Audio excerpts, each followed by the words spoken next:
Right, Jack, let's talk speculation, rampant speculation. Now, this is not just for a follow on Instagram, but the follow on Instagram does actually hold a bit of weight if you look at it. There's now rumours circulating from various Twitter accounts, etc., that the negotiations are very, very advanced. Could be absolute rubbish, but be given the follow, you could kind of like put 2 and 2 together and make 5, I guess. But John Textor is back.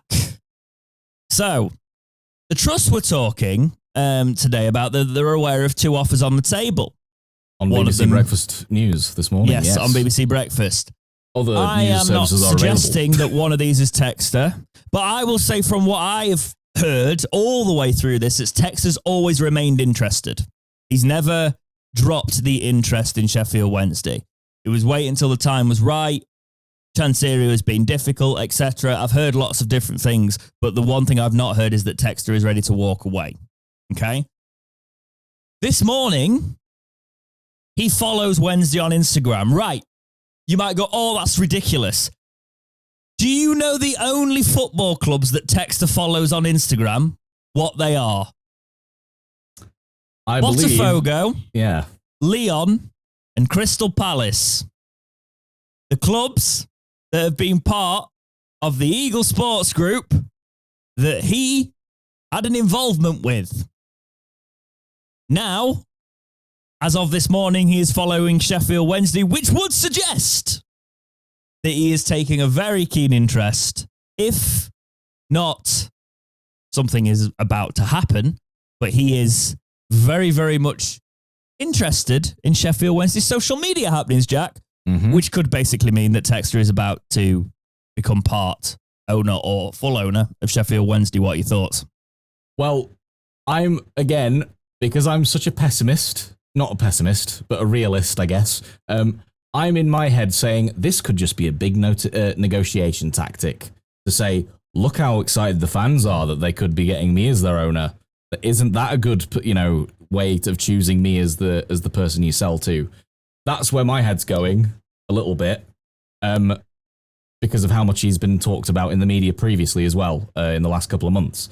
But I'm cautiously optimistic because either or, it feels like we're not getting anyone dodgy, given that there's EFL alleged, they're putting the magnifying glass up to our dealings and everything. But there's also this third party that's involved in selling the club, and they won't sell to anyone dodgy, because it would be their reputation on the line as well. Can I just say, the things about Textor are still like Crystal Palace demonising him, the whole Leon thing, and it's like... Yeah, right. We are so screwed as a club under Chancery at the minute, right? If we're having to deal with the issues of club debt, that we will, the club debt levels, etc. If we're in the Premier League, touching sort of Europe, we'll worry about it then. Yeah. All right? I would just want to make sure I've got a football club at the minute. If he decides to overspend when we get to the Prem, if we're in the Prem, we're going to be making more money anyway. I'd get worried if he started splashing that sort of cash in the Championship. Yeah, the lowest teams in the Premier League get like 130 million just for being there. That's ridiculous. It's the overall structure. Yeah. That tinfoil hat on. Barry Bannon's signed a new deal. Henrik has signed a deal to be the manager. Has there been whispers in their ear? I'm nearly there. It's nearly sorted. It's happening next week, etc. Because Textor, I know, has remained interested all the way through, right? Yeah. He also makes perfect sense. Any Wednesday fan that doesn't think this, he's got the multi-club ownership, which means if we're really struggling, we can loan players for no loan fee. He's got the setup. He's got the football people in. It makes sense, right? Crystal Palace are at a very different state to us, and he didn't fully own Crystal Palace, by the way. He was a partial 40% of Crystal Palace, something like that. Yeah.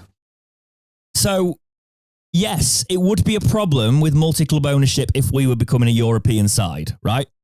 I'll worry about that if we become a European side, right? Let's worry about that then, okay? And then we'll have these conversations and we'll look back on this and we'll go, oh, he was really in for Textor then.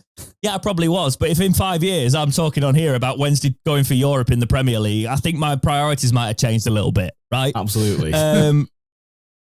It's genuinely somebody who's got a lot of money gets the right people in there. Please don't, if we're going to do a documentary, Texter, because I know the American system, the bloody Americans love their documentaries. Can we make it more Wrexham and Tom Brady? Because I watched that Birmingham documentary and oh my God, that was insufferable. It's a bit of a vanity fest, that, isn't it? All about them rather than the club. It made me, it showed me the side of Americans that I've sometimes had to deal with, as in they take themselves so seriously.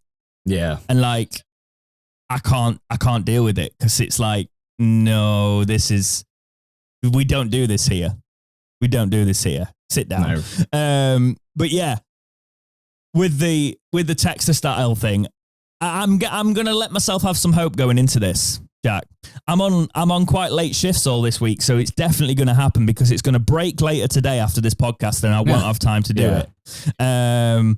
But we will talk about this if it happens in the week. But do you have any concerns about Texas coming in? It's like you said, the European mumbo jumbo is a problem for like 5 to 10 years down the line, which in that sort of a time span, he possibly would have wanted to have sold us on anyway by the time that comes along. So if he does, the debt won't be allowed to happen under the new rules that are in place. Yeah. So yeah, exactly. Yeah. So, he'll follow the process. Yeah. We need Chansiri gone, and if he's got actual footballing interests at heart rather than his own vanity of having his name plastered across the North Stand that's rusting and falling apart, then I say all for it. Absolutely go ahead. Well, if it is you, we'll welcome you with open arms as long as you do right by us, you know? Let's do it. Come on, John. Buy the club. Please take us from this man's hands. Or the other interested buyer, if it is not John Textor, but is it equally trustworthy, reputable source or whatever, then come on in. The season kicks off this week. Our first fixture is 6 days' time. There's going to be a massive peaceful protest at Leicester if something doesn't happen this week. So let's have something happen this week, and then we can be cheering at Leicester rather than plastering that idiot's face all over the ground. That idiot being Chansiri. Wanting him gone. Because enough is enough. Please, somebody buy us. Let us know what you think on the Textor thing in the comments. Is it putting 2 and 2 together and making 5, or is there something more there? It is starting to get a bit noisy on that front.